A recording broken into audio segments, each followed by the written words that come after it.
This podcast is recorded on the traditional and unceded territories of the Musqueam, Squamish, and Tsleil-Waututh people. British Columbia, I've seen your mountains high, seen your pretty rainbows and your blue crystal skies, watched your winding rivers as they flow around the bend. To me you're not a stranger, you'll always be a friend. Coming to you from the West Coast, this is Politicos. Today is August 22nd, 2019. This is episode 152. Politicos is a BC politics podcast. Tell us what you think of the show by leaving us a review or get at us on social media. Most importantly, help us build the show by throwing us a couple dollars a month at patreon.com/politicos. I'm Scott Delennebaum. I'm Ian Bushfield, and today we're joined by Maria Dobritskaya and Leslie Bolt. From Call the Question. Welcome to Politicos. Thanks for having us. Thank you. On today's show, we're going to be talking with you about the story that's almost dead by now, that climate change is a partisan issue, whether the Liberals are going to face further consequences for shutting down the Ethics Committee again. And I guess the bigger question, can politicians change their mind? I think there's a series of stories that we can tie that into. Politicos is in partnership with BC Today, British Columbia's daily newsletter dedicated exclusively to BC politics. Sign up for a free trial to have unique coverage of the BC legislature delivered to your inbox every morning. Listeners to Politicos enter the offer code CITIZEN for access to a special rate. For your free 2-week trial of the newsletter, go to britishcolumbiatoday.ca. So Maria and Leslie, Call the Question is, I think, everyone in BC Poly's new favorite podcast. We certainly hope so. That's a very warm introduction there. We certainly hope so. I mean, we don't need to be people's favorites, but we want to be on their queue for sure. We're happy to share that spot with you guys. There's certainly lots of space in the BC political landscape, I think, for more voices. And that was the motivation for us to Call the Question together. So could you elaborate on that? Why did you start Call the Question? Well, Maria and I have been very good friends for a long time. We're both very interested in politics, and we have political conversations all the time. But we also would talk a lot about how the kinds of things that we wanted to talk about or get into deeper conversations on weren't really happening. And so I think over a year ago, I said to Maria, we should start our own podcast. Took me a little while. Not that I was opposed to it, but of course it took us a little while. But our main focus is wanting to really profile more women. There's a lot of women in politics. There's more women as political staffers, more women elected, more women in the press gallery, which is great. Yeah. But the people who still tend to dominate the political narrative tend to still be men. And so we wanted to create a space that we were able to bring more women together, talk about the experience of women in politics, and highlight some of the exciting things that are going on in BC and bring more voices into the mix. And women are experts too, right? And there's so many incredible women politicians, as Maria said, women that are working in the back rooms, that are working as political staff, that are in cabinet, for Pete's sake. But we just don't hear enough from them. And we don't also hear about their stories. And we love politics, and we want other people to love politics too. And so hopefully, like some of these conversations that we're having, some of the issues that we talk about, inspire other people that aren't involved in politics to get involved. So you just wrapped off your first series, and the finale was a great recap of the entire series. So I recommend people just listen to that. But maybe just very briefly, what was the big highlight for each of you? What's the must-listen to episode? Oh, we have to pick favorites. I mean, it's hard. I think that Leslie and I, just as new podcasters, got better, tighter, as we went through the season. So, I'm very grateful to our early guests for their patience with us. And it is hard for me to pick a favorite. I really liked the episode that we had with the Portland Hotel Society women, Coco Culbertson and Dr. Christy Sutherland, talking about the opioid crisis. It was the only episode we did with two guests, which was also a challenge. It was a first. Yeah. For us, and but I mean, partly for me, it's just that it's an issue that I'm quite passionate about, and I think we need a lot more attention to. But they were both just so clear and direct, and it was I think a really good highlight of women on the front lines in various ways. I like them all, though. I really do. I don't want to.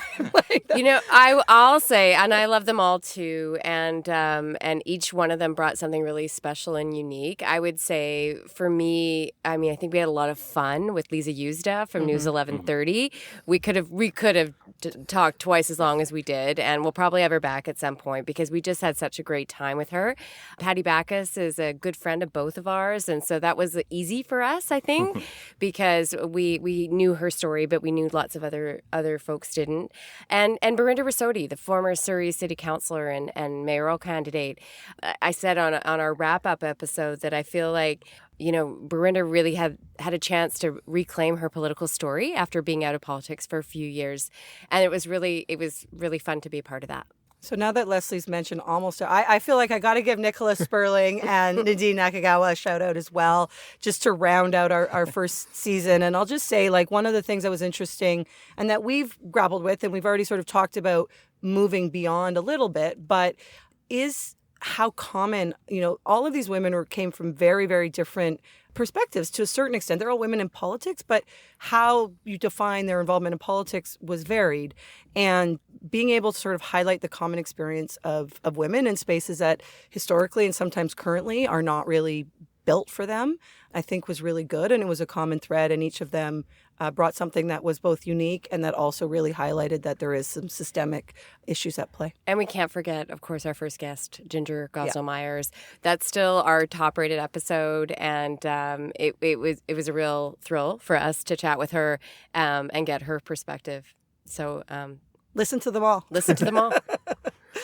And thanks to you guys for giving us this this time and space to profile these women and our podcast.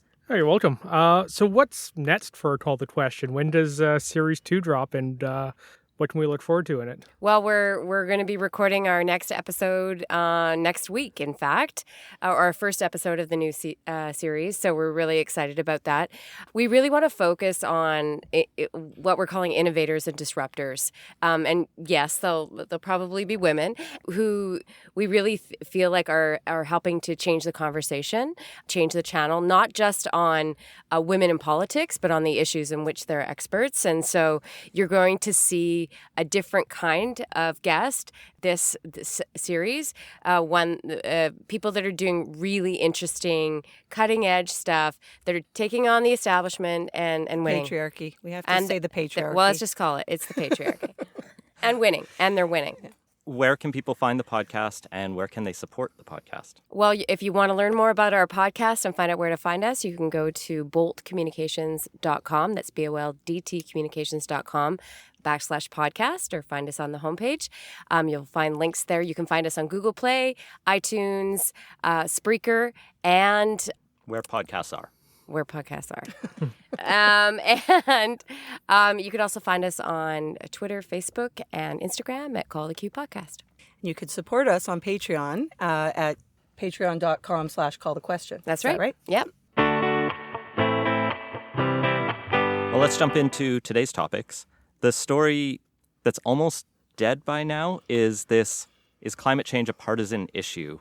This kicked off at the start of the week with news that I guess Elections Canada officials had been suggesting that since Maxime Bernier has been questioning the science and fact that we're in a climate crisis, that might make it an issue in this election, in which case any nonprofits or third parties who wanted to advertise that climate change is real and we should do something about it might need to register, and that might be considered a partisan issue.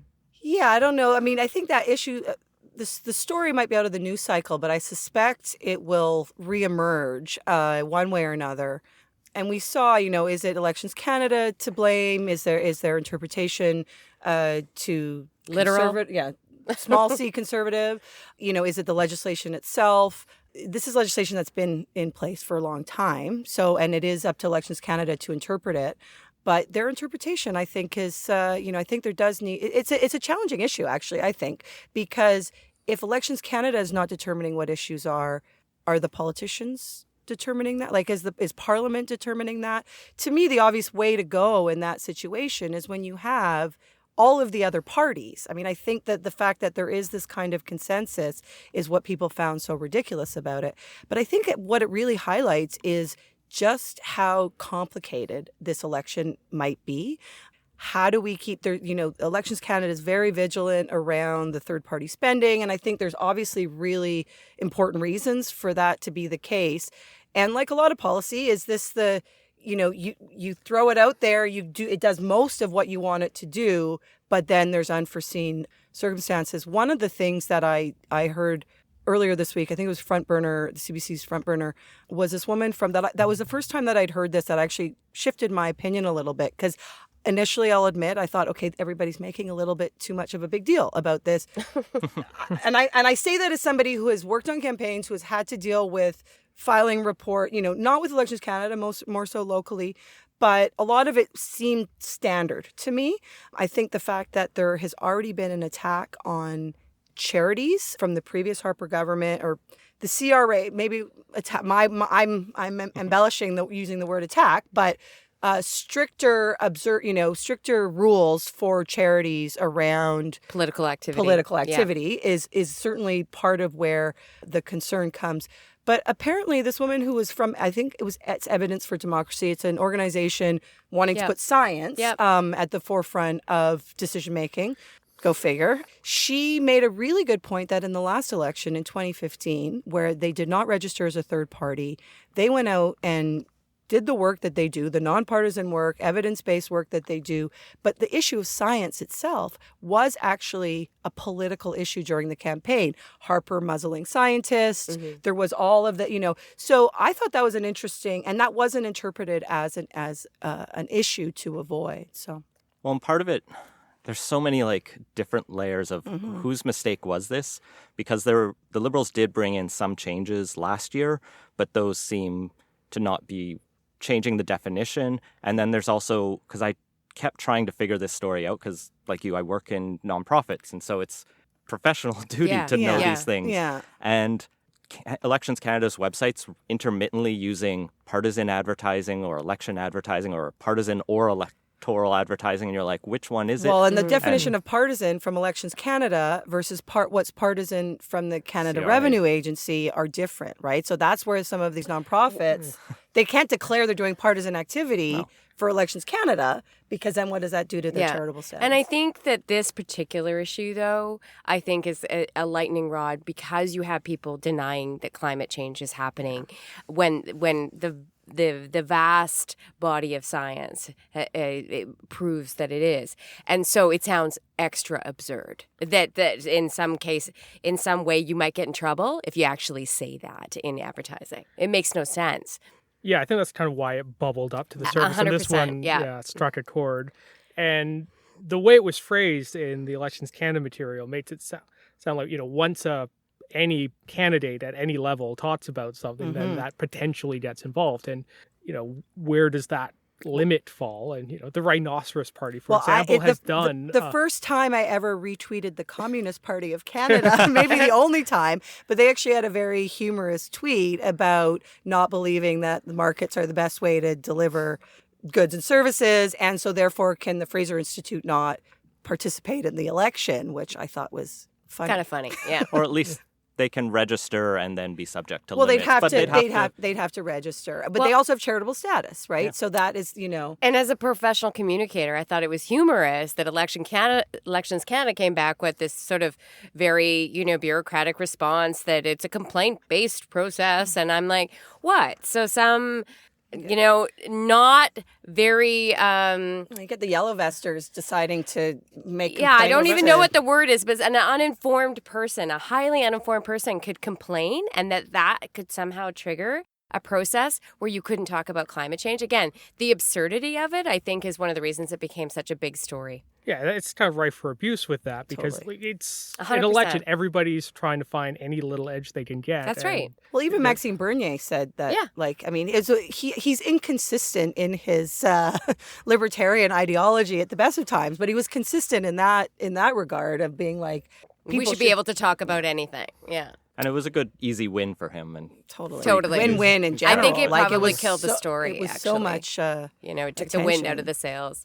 And I faced similar restrictions in British Columbia, but the BC laws at the provincial and local levels don't call it partisan advertising. They have your direct sponsor of a political party or you're an issues-based Issues. Well, I think that's the use of the word partisan is also what really tripped people up for that very reason, right? And it's, again, because of the differing definitions, even organizations that might otherwise register and didn't had the capacity within their organization to do so, because that also came up a lot. People were like, well, it's not that hard to register.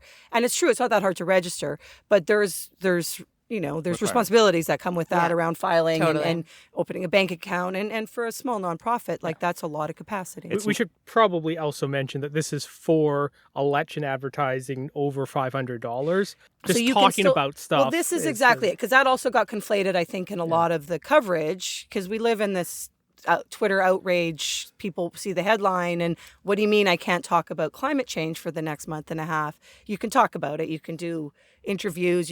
But I think it's hard in the cluttered landscape of so much information to get your information through without, frankly, putting some money behind it. So people can still talk about it. But in some ways, I think this is helpful to the government, to be frank. I mean, people talk about it being helpful to Scheer, to Bernier, but I think having the parties directing the climate conversation certainly is in the interest of the government. And I hope it opens up a bit more discussion about these nuances in our elections laws, because when I looked at some of the BC ones, they are much more severe in terms of there were, like, one of the reasons my charity was quiet during the election campaign or the local election campaigns, we wanted to talk about property taxes, but I asked Elections BC and they said, well, if any politicians start talking about it, then it'll be an issue. And I'm like, so if our campaign is successful, we'll have to register, track our donors, report our donors, make sure our donors are all Canadian or British Columbian and don't give us more than $1,200. I don't want to do that. After I the work fact. by myself. Yeah, and because, as you say, you're trying to get an issue on the political radar and agenda and in the public conversation.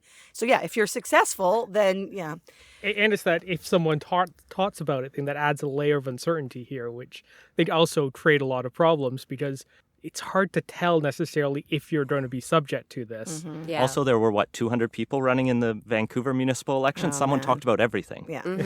Yeah. Which is why it has to be complaint driven, because how do you keep track of it all? I think that paying attention to dark money and third party advertising and all of that is really critical, and people are anxious about it, I think, for good reason. I'm not quite sure this is helpful in that larger conversation, though. Totally. Moving on to our next segment, the Ethics Committee met this week to talk about the report we talked about last week, and that was released last week, on the Ethics Commissioner's findings regarding Trudeau's involvement in the SNC Lavalin affair. So they met Wednesday. Didn't last all that long because the Liberals decided, we don't need to hear from the Ethics Commissioner on his very explosive report. Isn't this the first time that a committee has not given I don't know what the proper word, has not given time to a officer of Parliament to speak to their report? I think that I saw that this is the only time that this has happened. Could be. We'll have to let the parliamentary history nerds there you go. I don't know. confirm I'm that not one. People will up on tweet my at us. House of Commons history. It was an interesting vote, though, because the Liberals used their majority to stop Dion from speaking, but one Liberal actually did break ranks, and that was Nathaniel Erskine-Smith, the rebel of the caucus, someone posted how often do people vote against their party, and I think he was at the most rebellious at... Of the Liberals, I think. I think maybe of everyone. Of anybody. There's very few people voting He still voted on side with his team about 95% of the time. Mm-hmm. Yeah. But arguably some push more behind the scenes in caucus or something. That's what they first say past the anyway. post. We spent a lot.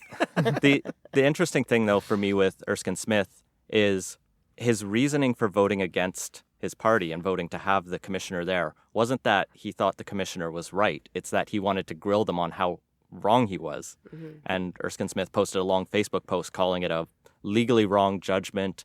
And, the jobs are important. Why can't that be considered in this ruling? Well, that's so interesting. Yeah.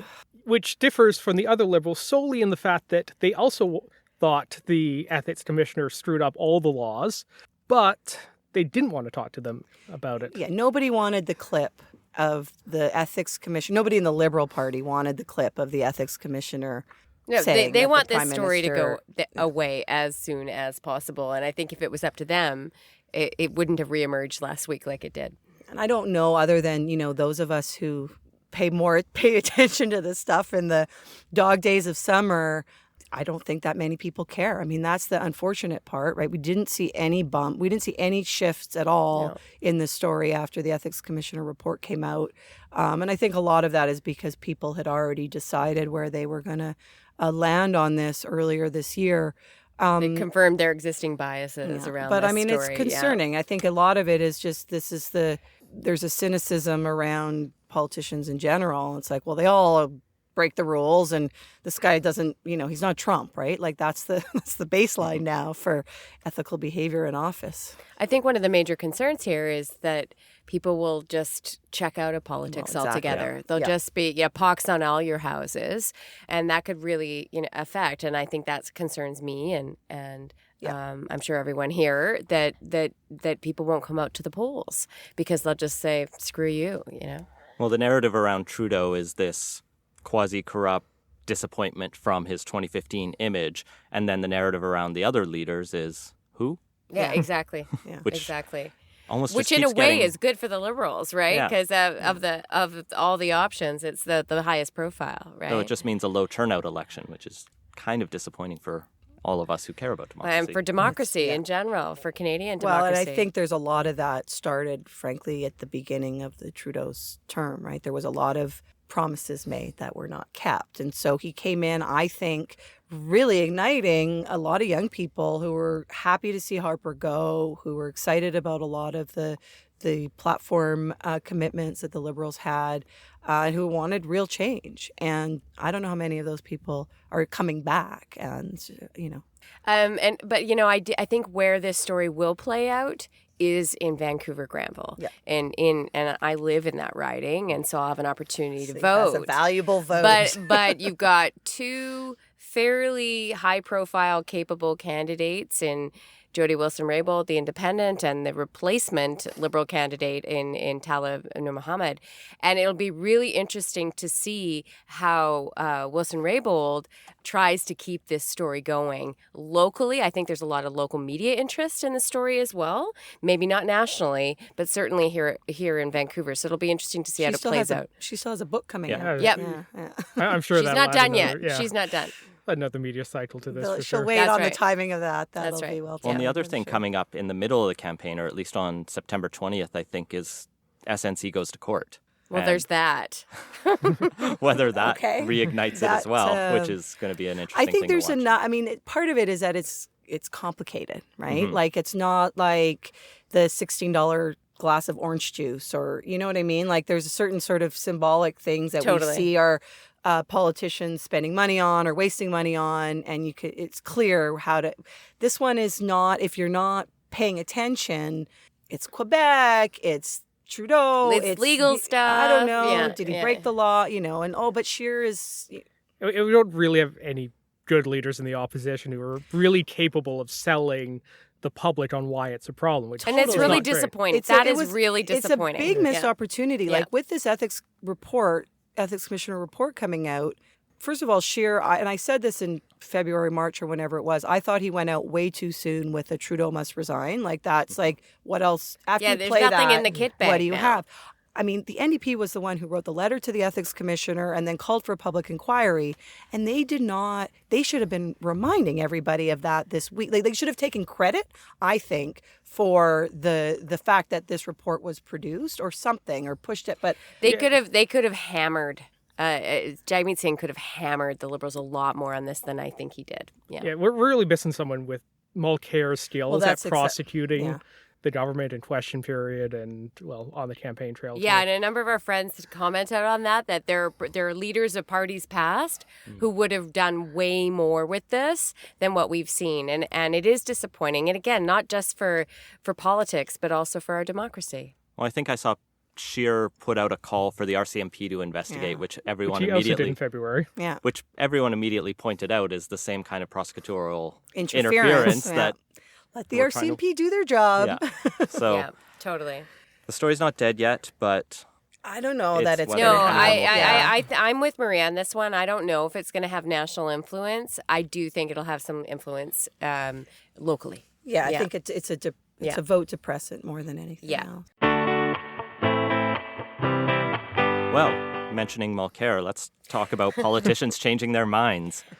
Good old Tom. Well, let's start with Tom Mulcair. He has a piece in the Toronto Sun that I just read on my way here where he's pumping up Elizabeth May. And he's not officially endorsing her as far as I can tell, but he is talking about how she's the leader with the most experience. She has a big opportunity here. And the thing that just jumps out for me is, well, this is novel. Usually the NDP leaders who want to stab their party in the back go to the Liberals. I don't No know one what even to knows say. I mean, here's what I'll Quebec. say: That's is what I'm I gonna think say, that the Greens, nationally, even in British Columbia, have not lived up to the hype or the promise that we thought even just a few months ago. It looked like they had momentum, and they were trying to throw some kindling on that fire. Well, And the by-election gave them a big bump, but they were able to put entire resources of a national campaign into one riding. That's right. They're not And gonna be able to and do it that. just in the polling numbers, but also in the narrative, in the media, you name it, the Greens are not kind of delivering that kind of momentum that everyone was saying. All the pundits, the regular pundits, were saying that they were go and so we haven't seen that. So I don't want to guess at what Tom Mulcair is motivated by in writing a piece like that, but I don't agree with him. Yeah, I don't entirely agree with him either. And I think part of it is that Elizabeth May is as much a problem with the Yes. Green Party as anything else. 100%. I think a more skilled leader, even one with less experience, probably would have been able to make more of the momentum that has occurred, Exactly. both from what's already been mentioned and the fact that several provincial legislatures now have Greens holding balances of power, 2 of them, and seats in another couple. It's an excellent point. They Well, should be yeah, able to do more with that. Their brand is strong, right? It's really, really strong. But there's a disconnect, I think, between the strength of their brand and then what they do in government, not in government, in parliament or in legislatures.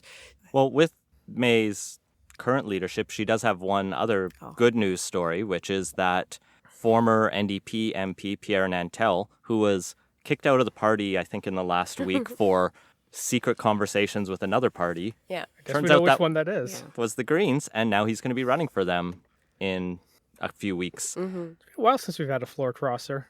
So he hasn't officially crossed the floor because he's sitting as an independent, but going to run as a Green, because I think the Greens have the ethos, at least now, I think historically they have accepted floor crossers when it allows them to get into debates, of that you should resign and rerun kind of grassroots democracy. Have they done that just when Paul Heyer? That's what I mean. Sure, Yeah, yeah, they he accepted didn't- him just so they could get Bruce Heyer. Bruce It's Heyer? amazing Bruce- how politics does that to people. Doing politics differently. Well, and not to be like the public relations person in the room, but I'm going to be But that you are, person yeah. again. I think this was just badly played. I think the NDP did actually well on this. This is exactly Getting it was out ahead badly of it. played by the Greens, Yeah. and because it could have been one of those signs of momentum that they were creating to show that they're overtaking the NDP, blah blah blah. But even just you describing this process, well, we have to sit as an independent, and then he has to get nominated as a Green.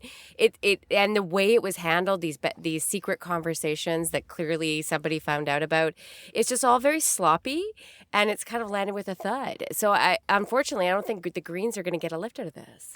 Yeah, I mean, as I said, I think the NDP did well in getting out ahead of it, kicking him out basically, and kind of took some of the air out of that. But there's more to that story. It's not just that he wants to fight the climate change, right?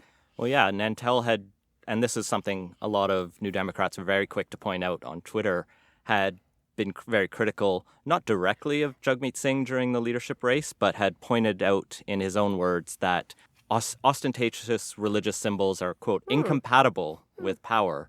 Ostentatious. Well, I don't What know. did- I don't know if he used the word ostentatious, but still. he He definitely said did something like that. That was a visible displays of, in line with the conversation that's been going on in Quebec. But then And what the happened photo- when he was standing beside Elizabeth May? The photo they chose is him almost like staring at the crucifix on her chest. That she always wears, always, which is fine because people having faith is okay And this in is political Canada. office. Yeah. But you have to be a white person, I think, in order to get away with ostentatious displays of religious symbols or something. Or at least Christian. Christian. Yeah. Christian. In this Christian. case, but- Fair enough. Fair enough. Christian. It's true. Yeah. So a lot of people were quite quickly critical of that and highlighting that. And rightly so. discrepancy, I think. Rightly so. I mean, if at least be consistent. If you're going to, not that I agree with him in any way, but at least be consistent. Yeah, I don't know what that will mean in Quebec. He won not by that much. It was 703 votes okay, in there you go. 2015. I Yeah, had to so- look this up. So he did get over 50% of the vote in 2011, but a But lot that of was New the Democrats orange way. did. Yeah, the That was- Quebec. And may he he edged out rest the in peace. Liberals. That's the credit to Jack Layton. And frankly, to the fact that the Liberals were We had collapsed. and Michael And the Bloc. Ignatieff. Yeah. I guess. And the Bloc. Oh as yeah, well. Yeah, and the Bloc, Michael too. Ignatieff. I forgot about him. But yeah, 700 votes last time, and with a Liberal behind Yeah. him. So just behind him. And the Greens got not even 1,500 votes, Right. clearing less than 2.5%. Right. yeah, of I the have no ridings. idea what the Greens in Quebec even Again, look. like even I just looks think like. they could have made a little bit more hay out of this than Well, they I mean, did. I think that the Greens will benefit to a certain extent from Liberal voters who can't That's bring right. themselves to That's vote right. for Trudeau because of the ethics stuff or other broken promises. In the same way I think we saw here in BC with people who were not going to vote for Christy Clark in the last election but couldn't bring themselves to vote New Democrat. I think a lot of those votes went Green. And I think we'll see a certain amount of that in this election, but not in Quebec. I mean, I think that for all of whatever Yeah. impact, if any, Totally. the SNC Lavalin stuff has had outside of Quebec, it's consistently actually played quite well for the Liberals all the way from February till now. So, Well, if the election does turn out to be a minority, the other thing the NDP came out with this week is that they're not going to prop up a conservative minority government. Yeah. Did anyone expect they would? well, I remember Jack Layton getting some blowback around musing about Yes. that, right? And Yeah. I think it's always something that, I mean, it's horse trading, right? In a first past the post system with that minority government, what can you extract? Can you make the government do? And yeah, I think there's a lot more of a natural alignment between the Liberals and the NDP, not because I think they should be in the same party, but because the Liberals say they're going to do a lot of things that the NDP would then make them do that they might not otherwise do. I don't know. I mean, I think I saw some people questioning whether that was a good move for Jagmeet. One of the things that it does do is position him as somebody with ethics, which I think is not a bad position for him to be emphasizing given Especially over the current past couple of context. weeks. Yeah. Well, I wouldn't say ethics, but principles. Principles, yeah. The ethics could come up if you say, well, why would he support who he's repeatedly called an unethical prime Yes. minister? Yep. Mhm. Yep. And one of the reasons, Jack Layton voted against Paul Martin's government and then supported, I think, the initial move of Stephen Harper's was that, we need to clean house, get the Liberals out. Harper ran on accountability in 2004 and 2006, and so starting that trend to change things. Because, yeah, the Liberals have been in power for 13 years at that point. The There was public some wrong. mood was a lot different We need than term it is limits. now. I'm in favor of term limits. That's No, another no, conversation. We'll- Terrible idea. Barack Obama would be president right now if term limits didn't exist south of the border. That's a I like separate to say conversation. Reagan might still be president in that case. Can we go back? But- You had opened this segment with the question about politicians being able to change their minds. And I actually, because I know that came up today also in the federal news cycle. I personally think they should. I like it when politicians change their mind, not in terms of a flip-flop, but coming to a position that they didn't historically support because they've listened, they've learned, their eyes have been open, the times have changed. Sometimes it's more crass than that. That's where the votes are. They weren't there before. But I do think that the response, the public response, often the media's response to any politician changing their mind is to call them a flip-flopper, they're inconsistent and all of this. And that doesn't actually encourage our elected officials to make good decisions, to evolve beyond historical bad positions that they may have held. And I mean, I think we saw the federal Liberals released a clip today of Andrew Scheer from a decade ago. 2005, during Okay, the so debate even over more, the yeah. Civil Marriage in that Act. video. Yeah. Clearly taking a position, opposing same-sex marriage. And of course, the Conservatives then came out with a long list of Liberal MPs who had also opposed it at that time. I don't think the issue is that he opposed it 15 years ago. I think the issue is he hasn't been seen in a pride parade and hasn't made any clear statements in support of LGBTQ rights in this current context. And this clip really just kind of validates and supports what people believe his position to be. Yeah.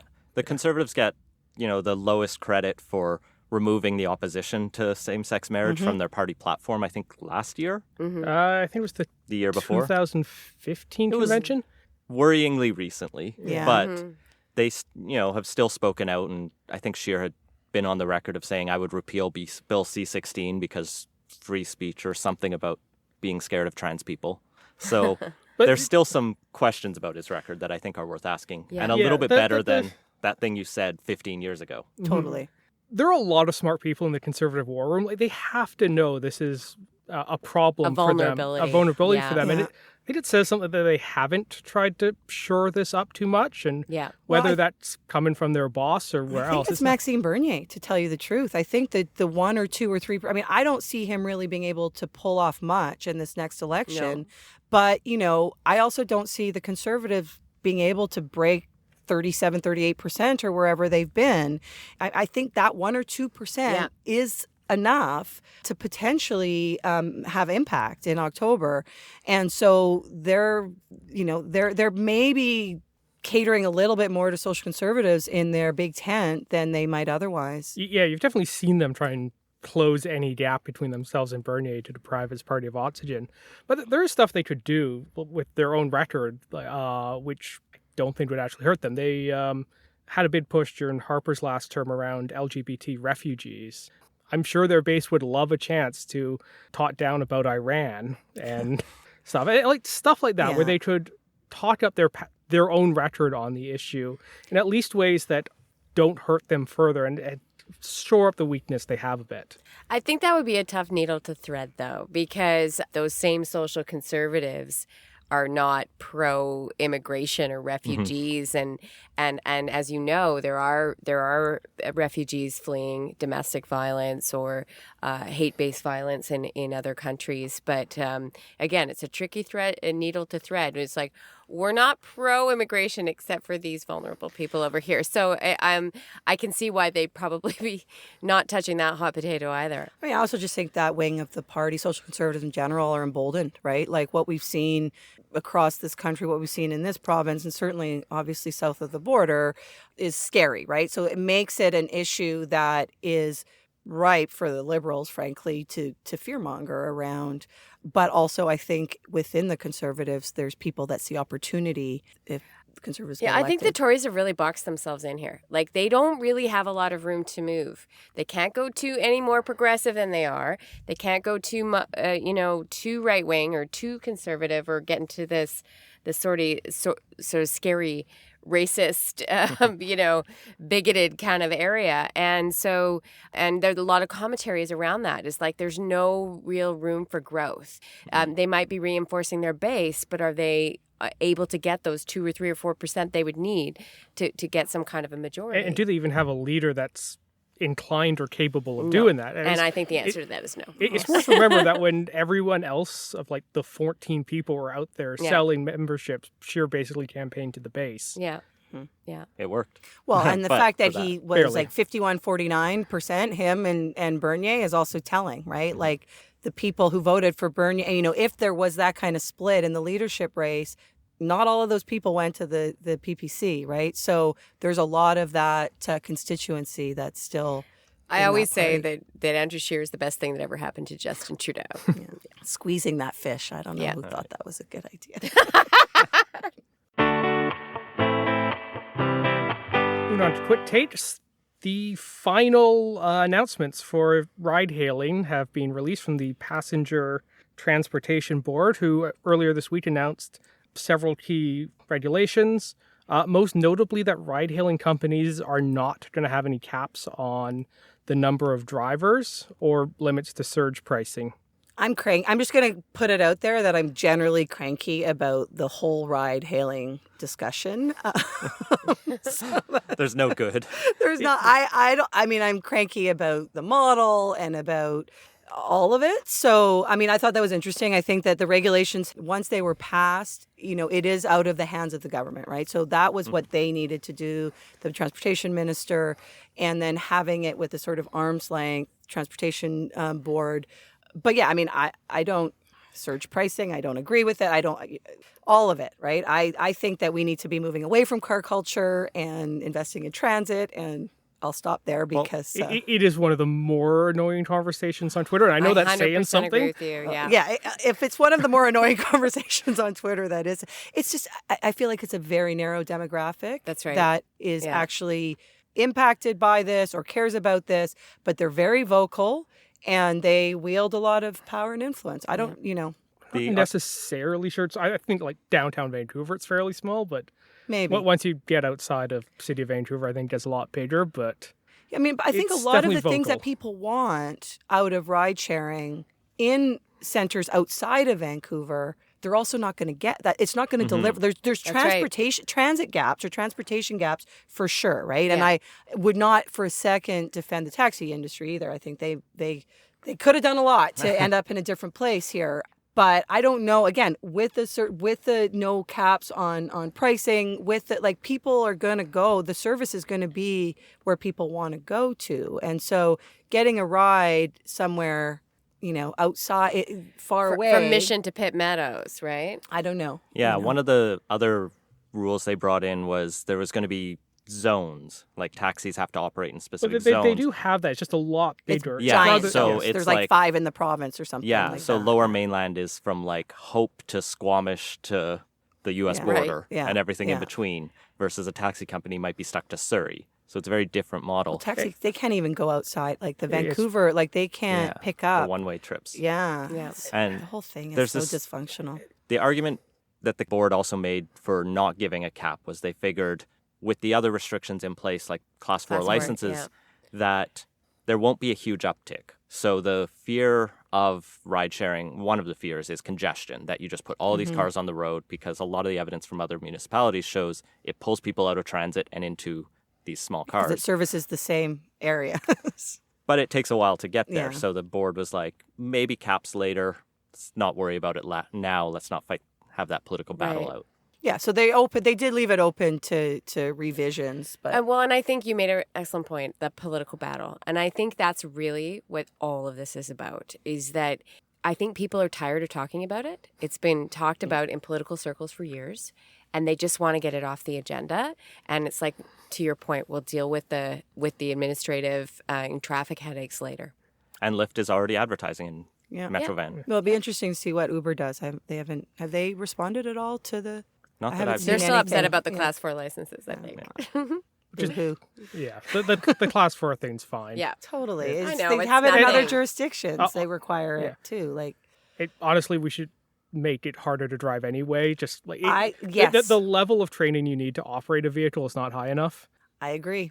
But yeah, like a lot of that though, with the complaints about congestion and whatnot, are largely complaints about cars rather than this specific transportation model. And I do think a lot of the attention gets focused on ride hailing because it's new rather Yes. than it's the main problem. Yes. Well, we're obsessed with like apps and immediacy and convenience, right? And so in the race, it's not just ride hailing. Like ride hailing is, it's not what I'm most, opposed to. It's the deregulation of things that have been, we have safety regulations in place for reasons. We have, business, like we have labor practice, and so a lot of the models that we've seen with the gig economy, I don't like to call it the sharing economy because there's not a lot being shared other than people's labor for not a lot of, compensation. Anyways, I just think it's taking us backwards from where we need to go in terms of safety and labor regulations. Well, moving from one of the, talked about to death outside our circles topics here in BC to the other one is cannabis. And Shannon Waters has a nice piece up on British Columbia today about the numbers behind BC's lagging cannabis sales. yeah. We've sold, I think we've talked about this a little bit before, but the piece is worth reading, so we'll link it in the show notes. But British Columbians have purchased just $9.3 million worth of weed officially. We know they've done a lot more. This is the thing. You look at the numbers like in Alberta, and like this is not because all of a sudden British Columbians are smoking less pot. Like this is like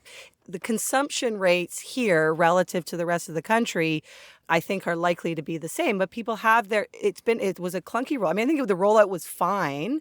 but there's still a lot of gaps in it in terms of availability and the product and the distribution cost. and the kinds of products. And so people have already established relationships through which to acquire their cannabis The products. infamous Betty and Souk. There you go. Betty and Souk is probably... Yeah, and from what I've heard, because I'm not a user, is that the stuff from Betty and Souk and other private or less than official dealers is generally better. So like there hasn't been a big incentive for people to switch over. it's cheaper anyways. Yeah.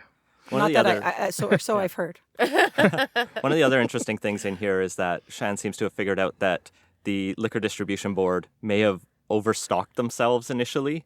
They It's a bought perishable product. So bought a ton in October, expecting a high demand, and the fear was there was going to be this massive run on cannabis, and all the stores would run out. The like one store they had open. Yeah, so they was got it- one there's store no opening. stores Kamloops. right? open, There's right? that the whole distribution model is not functioning properly. Well, and I yet, think we really you know? see that here in Vancouver in particular, because what happened over the last year was essentially most of the stores, already operating stores, never mind the Betty and Souk or the dealer but the from high school, storefronts. the storefronts were closing down. So people actually have less options through the legalization process than they did a year ago, And that will change eventually. I think this is the growing pains of getting a previously illegal industry. You legalize it, and no one knows how to do any of it. And so we're kind of figuring it out. I think in it's real time. like stepping back. It's a fascinating thing to sort of see the end of prohibition and how that's being grappled with. And Well, none of that even touches on all the federal restrictions that kind of precluded a lot of people who were the experts. Yeah. Well, this is continuing it. The with people it, who are already profiting off of the legalization are, in too many situations for my liking, people who previously were in enforcement roles or were responsible for penalizing people who use. So, I mean, there's a lot of equity pieces there as well, in terms of who has historically borne the brunt of the war on drugs. And those are not the same people who are benefiting from ending the prohibition, unfortunately. Well, moving on to yet another perennial topic in BC, Trans Mountain has announced that they're going to be starting construction as they issued notices to proceed to their various contractors, which means in 30 days, in theory, shovels are going to be hitting the ground. This was expected, so it's not really a surprise. I think reading it, Burnaby is already back at work, and people are going to be working there, which is, I guess, good news for the people in the construction industry who've been on kind of a hiatus and wondering what the status of that contract and that job would be. But for much of Vancouver, it means back to the protest lines. Yeah. Yeah, I mean, it was Trudeau who said that only communities can grant permission. Social consent or something. I think it was social license. Social Although it wasn't license. well defined. And so, I mean, I don't think, again, the province itself is split. I think there is a majority in support of the pipeline proceeding. But certainly the people in Burnaby, the Tsleil-Waututh, the people at the end of the line in a the end very of the pipe, densely populated area are opposing. Yeah, I can't see all of a sudden people just not continuing to put their bodies in the line. They have been. Also, see how it plays out. I think it's interesting that that Trudeau, like they obviously had some role in the timing of this. They wanted and to so tick off this box before the they're election. doubling down, and they're pursuing this at the start of an election, which indicates to me that they feel like they have the support on that to proceed. I think it plays well for the Liberals in a lot of different parts of Canada, but it does put people like Terry Beach in North Burnaby. Particularly Terry Beach. And Joyce Yes. Murray as well, Yeah. and She's a hard one to knock off. Yeah, she's fairly secure. yeah. I don't know who's running with the conservative. Well, a strong enough conservative could take her out. That riding has gone conservative historically. I think back in the Kim days Campbell of was, I think, the last was conservative it really holder? that Yeah. long ago? Kim, Okay, might have been. but Terry Beach for sure, and he's up against Finn Robinson too. So that's going to be an And interesting. I think the Greens have a strong candidate. They have there as well. they have a young one. Yeah, they do. The depressing truth is, I think the Liberals, they're kind of, in some ways, they're writing us off, British Columbia off in some ways. They're rolling the dice and they think they can win this one. So, Well, and the it's not gonna other go story away. that kind of comes up against this is the one that was in the news all week, which is that the Amazon is on fire, and not the warehouses that The wrong Amazon, as some people have said. that have all the like Twitter bots that say Yeah. their working conditions are great. That can't go. That yes, we can go to the washroom whenever we want. No, the one that gives all the oxygen to the planet. Yeah, well, that's an interesting story because it came out. I mean, I just saw it a couple days ago, and the initial reaction I think that everybody had was wildfires, forest fires, climate change. This is devastating, and of course, it is devastating. It's like it's important. It's important. But as I looked into the story more, it's actually was. There's a back and forth as to who's igniting the fires, and the indigenous people there say that it's being done deliberately to clear the land for cattle production. Bolsonaro says that indigenous people are lighting the fire, or his opponents are lighting the fires and blaming him. So Noted truth teller and like Well, this all is around reasonable guy, Jair Bolsonaro. this is exactly it. So it's gross. Anyway, you cut it. It's devastating. But it wasn't. I was sort of taken aback. My initial response was different than what the story actually looks to be. So Yeah, it's pretty terrifying. I think that also what I found was interesting is the almost universal cry of people was, it's getting no media attention. It's getting no media attention. It actually is getting a lot of media there was an piece attention. in So National I'm like, Geographic. I think we have to stop about that. And yeah, we as British Columbians, we know this terror. We've lived through it for the last couple of years in some communities in British Columbia, very similar kind of situation that the sun was blotted out, Yeah, there's pictures from Sao Paulo today that looked like Vancouver last year. Yes, and Kamloops, Prince George, they were like in the middle of the day. It was dark. I mean, this is terrifying stuff, and it hits really close to home. And I think we all feel very fortunate that we've had more rain this year and not the kind of wildfires that we've seen before. But I think this is just yet another of many wake-up calls around the climate emergency. And, we mentioned on our last podcast that there's one gratifying thing to come out of all of this is that the climate emergency and what to do about it is becoming front burner on a political level in a way that it really hasn't until now. And for that, I'm grateful, at least. Yeah, there does seem to have been a mood shift in the last year, 18 months. Yes. Yeah, I agree. I think here the forest fires this summer. I mean, that was big. Really brought it home for us in a very literal way. A lot of people. Yeah. Well, I want to end with one last lighter story, at least for us, but probably not for the person involved. Michael Miller was at the appeals court recently, and things didn't go his way. Michael Miller was arrested and convicted of basically fraud for an organization called Paradigm Education Group, where they ended up getting charged with $24,000 tax evasion. He appealed his conviction, as is his right, on the basis that the courts have no jurisdiction to There wasn't arrest gold him. trim on the flag or any of the I other think sovereign citizens they didn't stuff. put all his name in brackets or something like that, and so he goes to the appeal court, self-represented, of course. Things don't go his way very quickly, as Bethany Lindsay in CBC points out. The unanimous ruling, they knock down every one of his random arguments, and also Because he's a natural person. Is this the natural He's a person type natural- thing, the Freeman on the I'm land. using Freeman. air quotes for those who can't see me.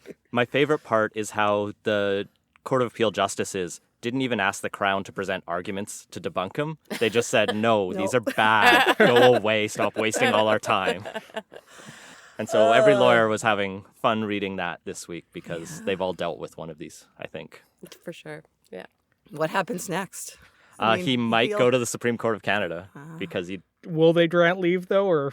I don't know how it works with criminal cases. In some case, there's some rules about Yeah, what automatic point are rights you of wasting appeal, but- time? That's especially if it's just shut down so much at this level. Yeah. Well, Yeah, well, we'll have to get a lawyer on, but I don't think there's an automatic appeal on this one. Yeah. Supreme Court. I don't know. Maybe they'll just send back a note, just haha, no. The best place for Freeman on the Land content is there was an Alberta for court- those who are wondering. For those who are wondering, there was an Alberta court who just got so tired of this that eventually, and I forget the name of the case. It's a family dispute where the name is the same on Yeah, we talked about it XVX. last. We've talked about it We'll link before. to that episode. But it's basically just an essay written by the judge, hundreds of pages on why this ideology is nonsense. Wow. And he just was Yeah. like, I need to do this as a favor for the rest Just so that there's precedent, Yeah. so that Yeah. there is Yeah. some kind Just of come back document to this people one. can refer to try and minimize how much time is wasted and Well, and this is the thing that keeps coming up for me, because you hear these people who complain about human rights tribunals and people who are abusing the process there. And I'm like, people abuse all our courts. Yeah. That's not an argument against to not having have courts. exactly. No one right. argues Yeah. against the Court of Appeal because this guy was there. But Yeah. if this guy was at the Human Rights Tribunal, they'd be like, well, we better get rid of those kangaroo courts. And you're like, No. No. thank you both so much for joining us. Tell people once again where to find you and your podcast. Well, thanks so much for having us. You can find us on Twitter, Facebook, and Instagram at Call the Q Podcast. And at boltcommunications.com, BOLDT communications.com. Thanks for having us today. It was fun. Thank you. Thanks for joining us. And that has been Politos. Find everything we talked about at politos.ca.